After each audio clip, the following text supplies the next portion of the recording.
Salut tout le monde, j'espère que vous allez bien. Aujourd'hui, je vous retrouve pour mon bilan de lecture du mois de juin. Donc là, on est sur un total de 7 livres, ce qui est plutôt pas mal. J'ai déjà commencé des livres pour le mois de juillet. J'espère que je vous ferai un bilan fin juillet ou ce sera peut-être un bilan en août pour les 2 mois à venir. J'en profite avant que je ne vous fasse le bilan. N'oubliez pas de rejoindre mon compte Instagram SoLecture où je vous parle des lectures. J'essaie de m'y remettre petit à petit, donc n'hésitez pas à aller le suivre. Alors, je commence avec 3 mangas. Donc je vous en avais parlé sur le dernier bilan lecture. J'ai continué la série Chainsaw Man et j'ai lu les tomes 4, 5 et 6.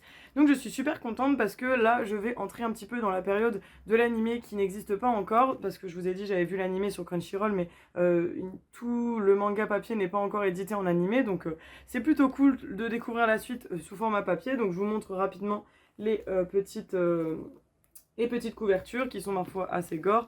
Chainsaw Man, c'est pas à donner dans les mains de trop jeunes enfants, bien sûr. Ça reste quand même un shonen, mais c'est tout à fait lisible dès 13-14 ans, je vous dirais. Voilà, après, en fonction de la maturité de la personne. Mais c'est toujours cool de connaître la suite. On va continuer de suivre Denji dans sa chasse aux démons avec Makima, Power, etc. Et toute la clique, hein, bien sûr. Et vous allez voir qu'il y a de nouveaux démons qui vont apparaître. Et l'histoire est vraiment cool. On a un petit développement des personnages qui commence à être intéressant. Et juste l'histoire et l'intrigue sont vraiment chouettes à suivre. Donc je vous conseille, si vous avez déjà les mangas dans les mains, vous pouvez vraiment foncer, c'est vraiment chouette. Ensuite, la fois dernière, je vous avais parlé des livres Légendes de la mode de la collection RBA qui sort chez les marchands de journaux. Donc c'était le Chanel, et là j'ai lu le Dior qui était vraiment cool. Encore une fois, je ne suis pas une grande fan de luxe et de mode, etc. Mais j'aime beaucoup lire ce genre de livres pour la culture générale et pour en savoir un peu plus, la curiosité tout simplement. Et il était vraiment bien. En fait, j'ai appris pas mal de choses sur Dior et sur la marque et sur comment ça s'est développé, etc. Et franchement, c'était hyper intéressant. J'ai vraiment aimé. Et je trouve qu'ils sont hyper bien imagés. Et franchement, c'est trop cool. En fait, il y a quand même des trucs vraiment cool. Vous avez des petites histoires comme ça. Vous avez aussi l'histoire du parfum, de tenue. Voilà, donc franchement, j'aime vraiment bien ce type de livre et j'en ai déjà une vingtaine dans la collection, je crois que je vais être à 18 ou 19. Donc j'ai hâte de lire la suite parce que j'aime vraiment bien, et si jamais vous avez l'occasion de vous les procurer ou même sur le site, je pense que vous pouvez encore vous abonner, ils sont vraiment chouettes.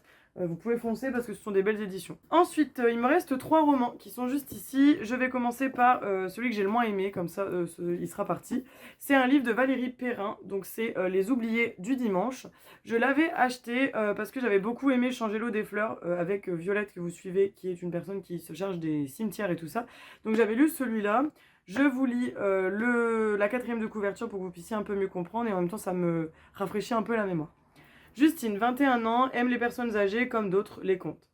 Hélène, presque 5 fois son âge, a toujours rêvé d'apprendre à lire. Ces deux femmes se parlent, s'écoutent, se révèlent l'une à l'autre jusqu'au jour où un mystérieux corbeau sème le trouble dans la maison de retraite qui abrite leurs confidences et dévoile un terrible secret. Parce qu'on ne sait jamais rien de ce que l'on connaît. À la fois drôle et mélancolique, Les Oubliés du dimanche est un roman d'amour passé, présente, inavouée, éblouissante. Le synopsis, enfin la 4e de couverture, est intéressante. Le souci, c'est que ce roman est très long et vous avez beaucoup de personnages, des allers-retours entre le passé et le présent. Les personnages avec des prénoms pas forcément hyper simples à retenir. Et en fait, moi, quand il y a trop de personnages, des allers-retours dans le passé, le présent, des secrets de famille, des trucs et tout, ça me perd. Il y avait clairement trop d'informations dans ce livre. La fin, j'ai eu beaucoup de mal à la comprendre. Il m'a fallu du temps avant de la saisir. Donc c'est vraiment pas un livre que j'ai aimé. Donc je ne peux malheureusement pas vous le conseiller. Mais bon, ça arrive. Après, peut-être que si vous aimez la plume de l'auteur, c'est un livre qui risque de vous plaire. Si la 4e de couverture vous a intrigué, n'hésitez pas à aller vous le trouver, vous le procurer, même d'occasion, pourquoi pas. Peut-être qu'il vous plaira. Mais en tout cas, moi, ça a été un flop. Je ne l'ai pas du tout aimé. Je ne sais pas encore si je le garde ou si je le revends. Mais clairement, je ne suis pas sûre de le garder. Parce que, ouais, j'ai pas trop aimé. Il y avait trop de choses. Trop. C'était trop. Voilà, c'est ça. Trop de personnes, trop de secrets, trop d'allers-retours. Too much. Et moi, on me perd. Donc, voilà. Ensuite, j'ai lu Gros sur le cœur de Karen Pont, que j'avais eu par Amandine dans notre swap. J'étais trop contente de ce qui était dans ma wishlist, et en plus c'est un petit livre de poche vraiment hyper souple et tout. Trop cool. Et il était vraiment assez léger, mais à la fois avec une thématique et oui, tout simplement des thèmes et des messages qui sont quand même assez lourds, puisque vous allez suivre Mélissa qui a 17 ans, qui change de lycée parce que son père travaille à l'armée, je crois. Enfin bref, il change tout le temps. Donc elle doit se refaire des amis, etc. Et comme Mélissa est en surpoids, elle va subir du harcèlement. Elle va même être dans le grappin d'un professeur d'allemand, je crois, qui fait semblant d'être amoureux d'elle, etc. et qui lui fait vraiment vivre un enfer, pour tout vous dire. Et les autres aussi, donc vous avez tout un message sur le harcèlement qui est mis en place dans ce roman, et franchement il était cool. Et je trouve que on peut se rappeler nos années collège, lycée, etc. même si on n'a pas vécu forcément du harcèlement ou autre, mais on a tous connu une personne comme ça en surpoids qui a déjà été moquée ou autre, et je trouve que c'était quand même bien d'avoir ce genre de rappel. Je crois que Karen Pond s'est inspirée un peu de sa vie personnelle, de ce que j'ai compris dans la fin de son livre, sans que ce soit son histoire, mais je ne sais pas si du coup elle a déjà vécu du harcèlement ou ce genre de choses, mais en tout cas je sentais les émotions et les messages personnels qui étaient là-dedans. Donc très beau livre, celui-là je peux vous le recommander, et ça vous pouvez le donner dans les mains d'une ado qui n'est pas forcément à l'aise dans sa peau, ça pourrait lui faire beaucoup de bien je trouve, et même dans les mains de d'autres personnes, hein, pourquoi pas, mais celui-là il a des beaux messages à véhiculer. Et le dernier, pas des moindres, qui m'a pris beaucoup de jours ce mois-ci, c'était le tome 2 de After, qui est très très gros, je crois que c'est genre du 700 pages. Je vous descends ça pour que vous voyez mieux la couverture, où nous allons continuer de suivre l'histoire de Tessa et Ardyn, que nous avions déjà vu dans le tome 1. Donc Tessa, qui était une jeune fille qui arrivait à la fac, si je ne me trompe pas, ou c'est le lycée, mais je crois que c'est la fac, qui rencontrait Ardyn, un jeune homme mystérieux, plein de tatouages, de piercings et tout, enfin voilà. Et Tessa en est tombée amoureuse, et il y avait bien sûr toutes ces petites histoires d'ados, n'est-ce pas?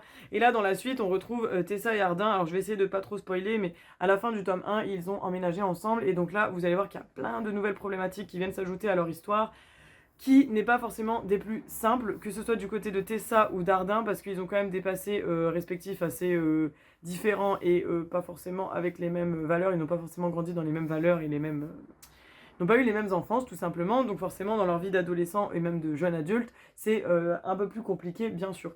Donc c'était un très bon roman, j'aime beaucoup, même si c'est de la new romance, il n'y a pas trop de scènes à caractère sexuel ou autre, c'est ce que j'avais vachement déploré dans Hadès et Perséphone, que j'ai revendu et que j'ai pas aimé. Ça c'est de la new romance comme on aime bien, voilà, de l'amour, de la folie, de la naïveté, de la légèreté, voilà, c'est cool. J'ai encore le tome 3, 4 et 5 qui sont dans ma pile à lire, et je les lirai plus tard, parce que c'est quand même des gros livres qui sont assez lourds, donc je préfère attendre avant de les continuer, parce que je ne veux pas m'en dégoûter.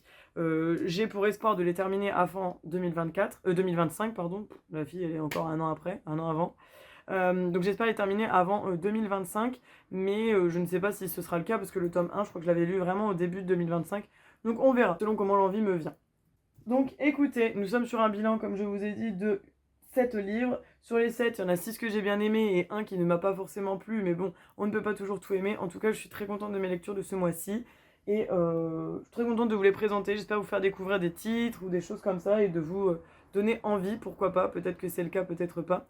N'hésitez pas du coup à me dire en commentaire ce que vous avez lu au mois de juin, ce que vous êtes en train de lire actuellement, si vous avez des coups de cœur, des choses que vous n'avez pas aimées, si ici vous avez peut-être envie de tester un de ces titres ou pas, si vous avez même peut-être déjà lu et ce que vous en pensez, ça peut être cool aussi. Donc voilà, laissez-moi tous vos commentaires juste ici en dessous, n'oubliez pas de liker la vidéo, de la partager, et n'oubliez pas de vous abonner si ce n'est pas encore fait, ça me ferait extrêmement plaisir. Je vous fais plein de gros bisous, on se retrouve la semaine prochaine dans une nouvelle vidéo. Prenez soin de vous et prenez soin de vos proches. Ciao ciao. Bisous, à samedi prochain.